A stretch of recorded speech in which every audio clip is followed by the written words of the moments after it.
Oduu keenya jalqabaatiin mariin araaraa marsaa lammaffaa mootummaa Itoophiyaa fi waraana bilisummaa Oromoo jidduutti gaggeeffamaa jira.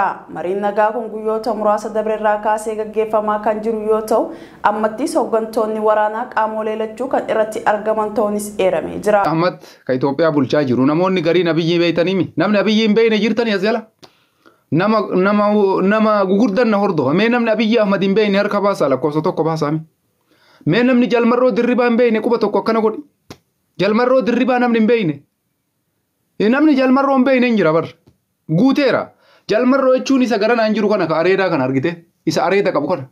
Inni kun Jalmarroodha. Dhugaa isinii hima namni hin beeyne hin jira. Kuni ammoo gama kanaan ila kun amma Jalmarroo Dirribaa jedhama. Maqaan isaa Jalmarroodha. Gama garanaatiin ka jiru kuni xaqlaay ministeerii jedhama. Abiyyi Ahmad ka Itoophiyaa bulchaa jiru isa kana ila. Ila ka minaatsirii godhate garanaan argite. Kun Itoophiyaa bulchaa jira. Namni hin beeyne lakkoofsa takka barreessa. Namni Jalmarroo hin beeyne anuu hin beeku.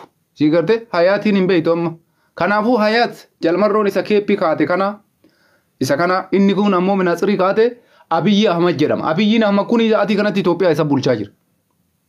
Namni Itoophiyaa bulchaa jiru isa kana. Maaliif jennaan lolli geggeeffamaa jiru Oromiyaa keessatti isaan kala lamaan jidduutti. Jarri lamaanuu ilmaan Oromooti. Muummichi ministeera Itoophiyaa bulchaa jira. Jalmarroon ammoo hoogganaa waraana adda bilisummaa Oromooti. Gatii kanaaf amma araarri geggeeffamaa jiru isaan lamaan jidduutti dabalatee akkasuma uummata Oromoo jidduutti rakkoo uumame du'a haawwolee Oromiyaa keessatti galgala ganama dhumtu dheengadduma kana haadha ijoollee torbaa sababa waraana kana jidduutti lola garaagaraa godhamuun lubbuun nama harca'aa jira jechuudha. Kanaaf mee warri araara kanarraa gammachuu qabdan nama 273 kun akkanuma sheer goote nama 273 fidime. Mee hundi keessan dhugumatti gammachuu qabnaa. Araarri kun akka milkaa'uu qabnaa. Duuti haadhateennaa nun gammachiiftu.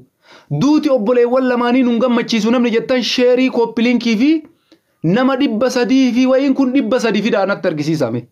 Dhugumatti rakkoo Oromiyaa keessaa furuudhaaf gararraa kaatani. Dhugumatti nageenya Oromiyaa isin rifachiise.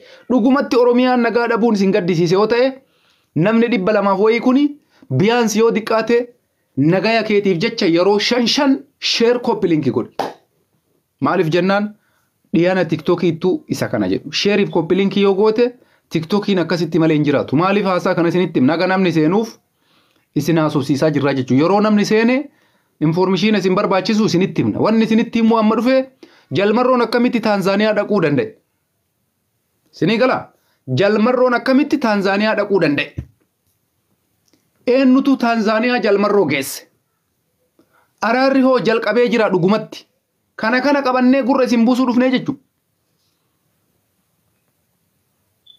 Isinii galee? Kanaaf jecha hundi keessanuu kooppiliinkii godhaa nama 136 sheer gootanii jirtan. Maashaallah maashaallah.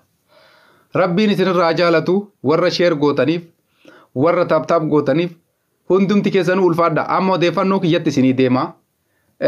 Taaptaabii jedhan kanallee silkii kana iskiriimii kanarra dhadhaya.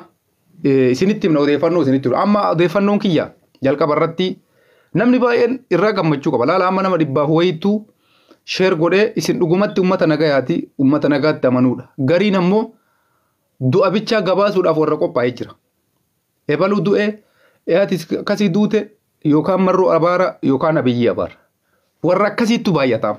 Isinii gala qunna gariin nagayan barbaadan Abiyyiif marroon akka wal lolan godhan jidduu isaan lamaaniititti dhukaasni banama jidduu kanatti gammachuu argatan. Maaliif sheeriin itti ulfaata wanna biraa? Nuti kalabsaa jirru nagaya. Araarri habuu jechaa jira. Nama sheerii godhe laala amma nama 300 keessaa nama 200 qofa jechuudha. Sababiin isaa parsantii muraasa namni nagaa barbaadu. Namni Oromiyaan akka nagaa argattu barbaadu. Namni Oromiyaan akka tasgabbooftu barbaadu. Hundi keessan tokko miti jechuudha. Kanaaf namni duuti Oromiyaa irraa dhaabachuun si dhagaame akkuma seenteen kooppii sheerii godhii facaasii ummatan dhagayin biraan informeeshinii kan akka dhugeettan abdii qabna. Odeeffannoon bal'inaan miidiyaa irra faca'aa jira. Namoonni hedduun hin dhageettanii. Amma immoo adda baafnee sa'aatii kanatti maalirra jira araarri ka jedhu isinitti mudeemna. Kooppiliinkii taaptaabii itti mudda. Itti mudda. Nuti haa xiqqaattu haa guddatu sabbar zeenaan ta'enna keessatti qiimii qabdi. Keessatti bu'aa qabdi. Sabbar zeenaa wayitanu jennu dubbiin jajjabaa quba qabaadha.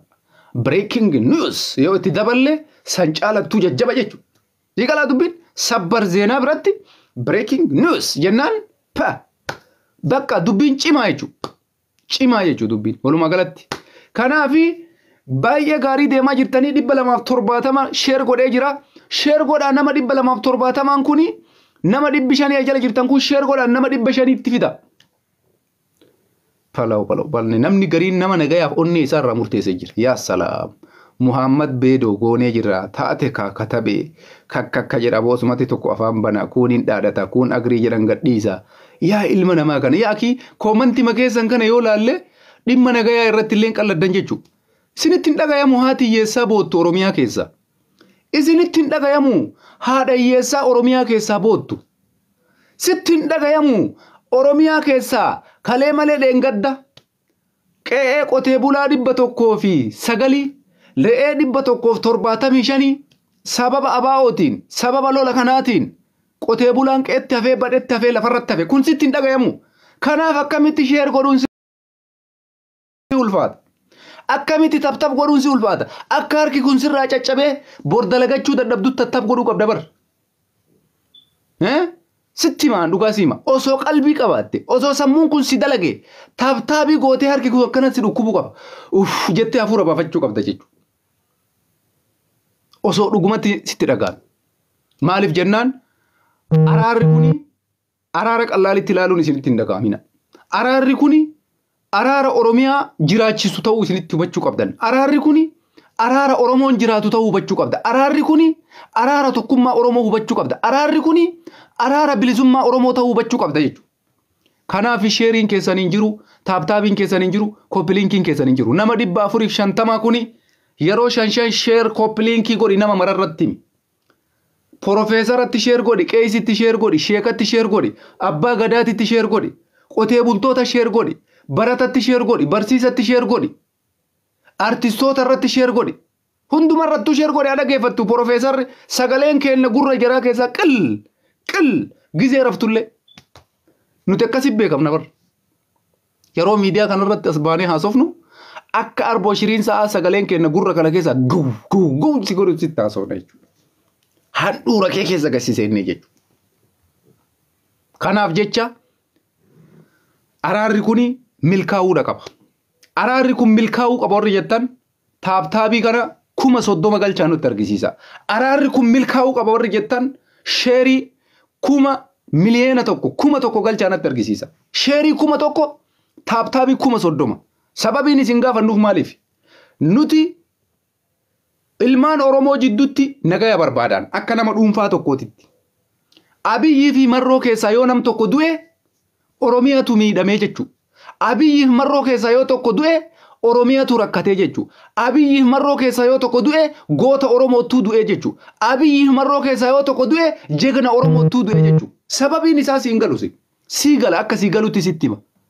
Waan an siin jedhu qofa guuti. Sababiin sitti hima. Marroon goota Oromooti. Ka Oromoon dhaadatu ka marroon dhaadatullee Oromoodha. Ka Abiyyiin dhaadatullee Oromoodha. Namni biraa namni Abiyyi Ahmadiin dhaadatu hin jiru. Amaarri Abiyyi Ahmadiin hin dhaadatu. Tigreen Abiyyi Ahmadiin hin dhaadatu. Amaarri marroon hin dhaadatu. Tigreen marroon hin dhaadatu. Oromiyaa keessa sabaaf sablammoota jiran keessa goota kiyya jedhee ka Abiyyi faarsus Oromoodha. Goota kiyya jedhee marroo ka faarsus Oromoodha. Isaan lamaan keessaa yoo ka tokko du'u taate goota keetu du'eessitu booyaa jechuudha. Dhugaa moo dhugaa miti? Yes jedhii barreessi. Dhugaa moo dhugaa miti? Yes jedhii barreessi. Yes jedhii barreessi.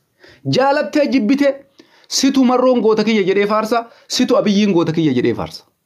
Sababiin isaa Oromoodha jarri lachuu. Yes qofa barreessita. Yes. Gootota Oromoo keessaa goonni tokko du'uu hin qabu. Xilaata keenya irratti walgeennee xilaata keenya ofirraa ittisnee daangaa Oromiyaa aynee qe'ee keenya tiifanna jennee murteessuun nurraa eeggama malee jalmarroon goota Oromooti du'uu hin qabu. Abiyyiinis akkasuma goota keenya jennee walakkaan Oromoo Abiyyi waliin dhaabatee walakkaan Oromoo marroo waliin dhaabatee Oromoon lamaan wal ajjeesaa jirra jechuudha. Gootonni kun lamaan yoo tokko ta'anoo Oromiyaan irraa fayyadamti moo irraan fayyadamtu? Irraa fayyadamti. Taaptaabii keessan 30 galchitanii jirtan. Bravo. That is bravo. Perfect. That is good. Seer good Oromoo. Akkatti isin beekna jechuudha. Garuu haga ammaatitti sheeriin 1,000 seen. Maaliif akka ta'e naan galuu? Maaliif akka ta'e naa galuu dide? sa'aatii anas taa'ee sitti haasa'u kanatti warri marroo jaalattus warri Abiyyi jaalattus Oromoodha sillachuu quba qaban. Amaarri Iskender Naggaa faarsa Abiyyiin faarsu bar. Tigreenis Dabratsiyooniin faarsa Abiyyiin faarsu sabni biraallee kam ofii faarsa. Ati ammoo Oromoon bakka lama wal qooddee marroon jegna kiyya siin jedha tokko dhufee Abiyyiin ammoo jegna kiyya siin jedha. Jegni lamaan Oromoo yoo tokko ta'e maal ta'a? Aniin kun yoo marroof Abiyyi wal bira faarse maal ta'a? Eega Rabbiin ilmaan Oromoo isaan godhe, eega Rabbiin lachuu gootota Oromoo godhe, eega Rabbiin lachuu ilmaan Oromoo godhe, hoggansa Oromoo godhe, qabsaa'ota Oromoo godhe, lamaanuu tokko taanee yoo faarsine maal ta'a? Oromoo waan taaneef wal qoonnee bu'aa isaa wallaallee, faayidaa isaa wallaallee tokko Abiyyi bira godhee tokko marroo bira godhee ofii kennaa dhukkee walii kaasaa jira jechuudha. Silaa sa'aatii kanatti leencamee qaggadduutu qaba beeytani. Koomantiif dagattan malee silaa leenci 8-9 gadhiisuu qabdan ture bara jecha kanarratti. Dhugaadhaa miti. Haasaan amma haasaa jiru kanarratti silaa leenci 3 gadhiifamuu qaba ture. Rakkoon gara kiyya kanatti leenciin dhufu jechuudha. Dhugaan jiru kanuma. Haasaan amma isin haasaa jiru kana mallaqaan malee namatti naasa'u. Mallaqaan malee namni namatti naasa'u. Garuu isin mallaqa biraatii miti leencuma 2-3 darbuu dadhabdan jechuudha. Nuti gisee tokko maaliif adda baafnee dhugaa jiru sinitti himna. Marroon goota Oromooti Abiyyiin goota Oromooti waan siin jedhu kana ka qalbii qabuu dhugaa jedha ka wallaalaan dhugaan jedhu. Sababiin isaa Abiyyiin Oromoodha. Ka biraa biratti ammoo Abiyyiin Amaara. Ka biraa biratti ammoo marroon Oromoo miti. Ka biraa biratti ammoo marroon Oromoodha. Nutu kana mara qooda jechuudha. Xilaanni garuu Abiyyi marroollee ijuma takka laala. Ka biyya bulchaa jiruu fi ka bosonaa lolaa jirullee xilaata biratti tokkoma. Dubbiin kun dhugaadha quba qabaadha. Kanaafi hundi keessan taaftaabii koppiliinkii sheer godha. Oduu kenna ijootti isinii seen. Araara kana milkaa'uudha qaba quba qabaadha. Araarri kun akka milkaa'uuf diqqaa guddaan sheeka hanga qeesii qeensa haga mataa kottee haga lubbuutitti sheer godhi mararrattuu sheer godhi warra rafaa jiru warra sa'aatii kanatti shamarran ijaazaa buufate warra sa'aatii kana jaartii isaa wajjin rafaa jiru warra sa'aatii kana nyaataa jiru warra sa'aatii kana dhugaa jiru warra sa'aatii kanatti mana bashannanaa deemaa jiru irratti sheer godha hunda isaa irratti sheer godha warra sa'a kanatti dalagaa jiru dalagaa dhaabanii hundi isaa kana dhageeffatan irratti sheer godha irratti Oromiyaan ilmaan isiitiin wanyaachiftee salphachuuf deemaa jirti. Araara kanarratti waan amma sa'a kanatti qunnagarii qabu isinitti himuu dhufe sababa saniif amma laayivii seen gurra qalbii qabu na dhageeffadhu ilmi qalbii qabdu ejjala jedhu. Koomantiin ati barreessitu araara yes jedhii barreessi. Araara yes nama araara kana faalleessuudhaaf achi fiigee gara na fiigu ummanni Oromoo akka ummata Oromootitti balaaleffachuu qabna beeka. Araara kana nama fashaleessuudhaaf gara na fiigu akka ummata Oromoo waliigalaatitti balaaleffachuudha qaba. Sababiin isaa yoo araarri kun godhame duuti haadhayyeessaan dhaabata yoo araarri kun godhame qe'een qotee bulaa gubachuun hin dhaabata yoo araarri kun godhame duuti hiyyeessaan ni dhaabbata maqaa abaa'ootiin namni du'uun dhaabbata waliigallee daangaa keenya irratti dhumna jechuudha.